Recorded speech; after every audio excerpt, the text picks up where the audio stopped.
Digital arrest म्हणजे नेमकी काय की तुम्हाला घाबरवून ते डिजिटली कुठचं तरी एक इन्स्पेक्टर अगदी मोठ्या लेवलचा कमिशनर असेल किंवा तो तुम्हाला सांगणार की बाबा तुम्ही आता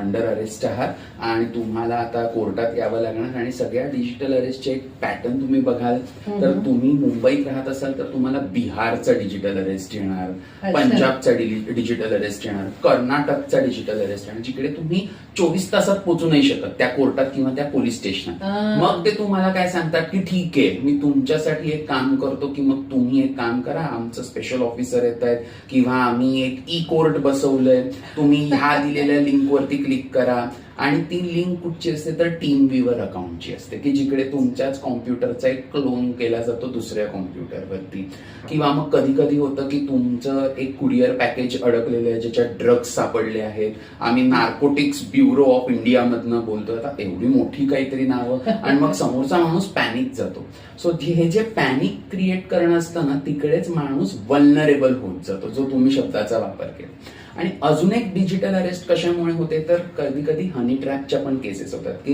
पहिलं प्रथम की तुम्ही तिकडे चांगले संपर्क जोडतात, चांगले मित्रमैत्रिणी बनतात, तुमचे चॅट्स ग्रूमिंग व्हायला लागतात तिकडे, आणि मग ते पुढे जरा थोडं सेक्शुअल टेंडन्सीकडे लीड झालं की तिकडे ते तुम्हाला ब्लॅकमेल करावे लागतात की मी तुमचा चॅट लीक करीन, मी तुमचा फोटो लीक करीन, आपण चॅट करत असताना तुमचा वेबकॅम चालू होता असं ते क्लेम करणार, आणि मग तुम्हाला तुमच्या फॅमिली समोरच मी हे करीन, मला तुम्ही अमुक तमुक पैसे द्या नाही तर ताबडतोब मी पोलिसांना हे करीन. आणि मग तिकडे मग पोलीस पण येतात, तुम्ही या महिलेबरोबर बोलला होतात ना, तुमच्यावर अटक झाली, ही महिला माझ्या बरोबर आहे. सो हे डिजिटल अरेस्टचे हे असे वेगवेगळे सगळे हे असतात. आता त्याच्यात स्वतःचा बचाव कसा करावा तर पहिलं प्रथम की आधी हे जे काही प्रकार आहे की कुठचा इन्स्पेक्टर डायरेक्ट 3 स्टार आणि हे असे येऊन तुमच्या समोर बसतात, तर काही काही एक प्रोटोकॉल असतात पोलिसांमध्ये पण की डायरेक्ट तुमच्या समोर कोण 3 स्टार व्यक्ती बसणार नाही अरेस्ट करायला, आणि व्हिडिओ कॉल तर त्यातून नाही करणार, ते तुम्हाला समन्स पाठवणार